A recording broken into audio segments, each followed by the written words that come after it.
नेपाल में नई सरकार का गठन हो गया है।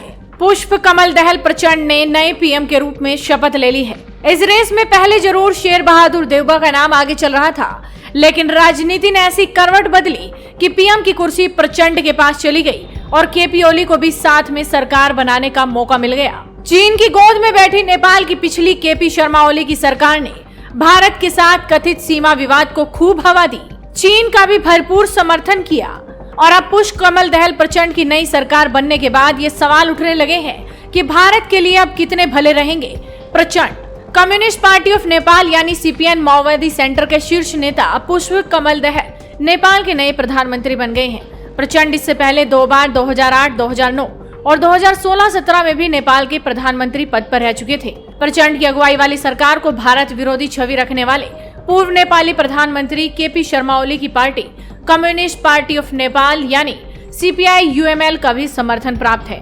बड़ी बात है कि 275 सीटों वाली नेपाली संसद में ओली की पार्टी को 78 सीटें मिली हैं, जो प्रचंड की पार्टी को मिली 32 सीटों के करीब 2.5 गुना है। इसीलिए समझौते के तहत प्रचंड 2025 तक ही नेपाल के प्रधानमंत्री रह पाएंगे। उसके बाद ओली की बारी आ जाएगी।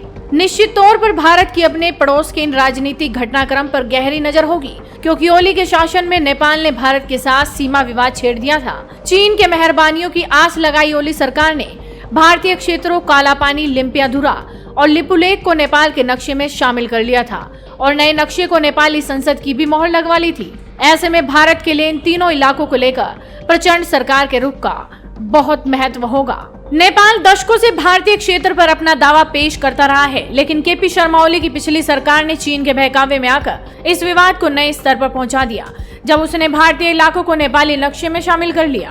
ओली भारत विरोध में इतना आगे चले गए थे कि उन्होंने भारत पर उनकी सरकार के खिलाफ साजिश रचने तक का आरोप मढ़ दिया।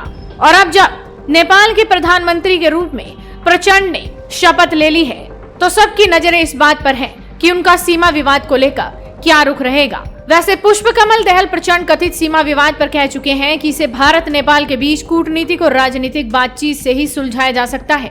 इसी साल वो दिल्ली दौरे पर भी आए थे और यहाँ उन्होंने विदेश मंत्री एस जयशंकर और प्रधानमंत्री मोदी से भी मुलाकात की थी। इसके अलावा प्रचंड ने नेपाल के संसदीय चुनाव के प्रचार अभियान में भी भारत के साथ कथित सीमा विवाद को लेकर काफी सकारात्मक रुख दिखाया था। वहीं पुष्प कमल दहल को भारत, चीन और पाकिस्तान ने भी बधाई दी।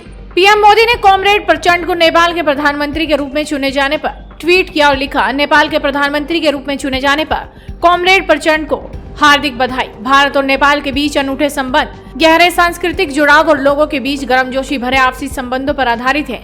मैं इस दोस्ती को और मजबूत करने के लिए आपके साथ काम करने के लिए उत्सुक हूँ। वहीं चीन की तरफ से भी प्रचंड के प्रधानमंत्री के रूप में नियुक्ति के तुरंत बाद ट्वीट किया गया और उन्हें हार्दिक बधाई दी गई। वहीं पाकिस्तान के प्रधानमंत्री शहबाज शरीफ ने भी नेपाली प्रधानमंत्री को बधाई संदेश दिया। लेकिन अब देखना होगा कि पुष्प कमल दहल प्रचंड की नई सरकार का भारत के साथ क्या रुख रहता है। तो आप भी इस वीडियो को शेयर कीजिए और जुड़े रहिए हेडलाइंस इंडिया के साथ।